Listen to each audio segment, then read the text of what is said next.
বৌমা, জি বাবা, আমাকে এক কাপ চা দাও না মা। আসতেছি বাবা। চা। বৌমা, তুমি যদি কিছু মনে না করো তাহলে একটা কথা বলতাম। বলেন না বাবা, কি বলেন?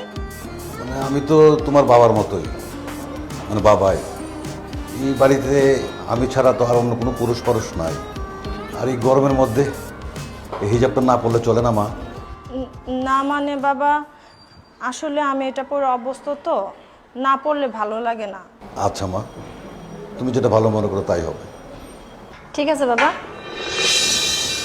উফ, কি গরম।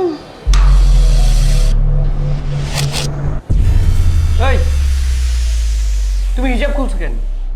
হ্যাঁ, তুমি হিজাব খুলছো কেন? বাবা যদি এখন দেখে, এই দাগগুলো দেখার পরে বাবা যদি আমারে কোনো কথা বলে, তাইলে তুমি বুঝবা মাইরা তোমার একানাসার করে ফেলাবো আমি। রাত্রেবেলা কি হিসাব করে থাকা যায়? রাত্রেবেলা কি বাবা ঘরে আসবে? আব্বাই ঘরে আহুক আর না হুক, তোরে কইছি তুই 3-24 ঘন্টা হিসাব করে থাকবি। তুই আবার মুখে মুখে তর্ক শুন।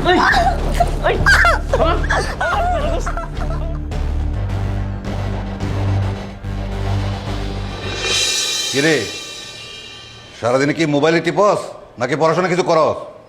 পড়াশোনা তো করি, করার পরে তো মোবাইল টিপি। খালি আমার মোবাইলটাই দেখো তুমি টেপা, ভালো লাগে না। এখন আমার জন্য এক কাপ চা নিয়ে আয়।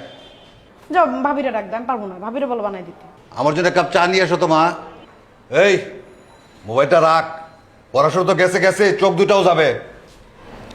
কি হয়েছে বাবা, বকতেছেন কেন? কিছু লাগবো? কি বৌমা, যেখানে মানুষ এসিতে টিকতে পারতেছে না এই গরমের মধ্যে, হিজাব পরো ভালো কথা, এটা ইসলামিক ব্যাপার, এখানে কোনো কিছু বলবো না, কিন্তু ওই চাদর পরে আছো কেন? না মানে আসলে বাবা একটু জ্বর জ্বর লাগতেছে তো, সেজন্য চাদরটা গায়ে দিছি। কিরে, তোর ভাবির জোর জোর লাগতেছে, তুই দেখিস নাই? আর সাগর কোথায়? ওকে ডাক, ডাক্তার কাছে নিয়ে যাক। না না বাবা, আমি মেডিসিন খেয়ে নিয়েছি, সেরে যাবে। না বাবা, সবই তার মিথ্যা কথা।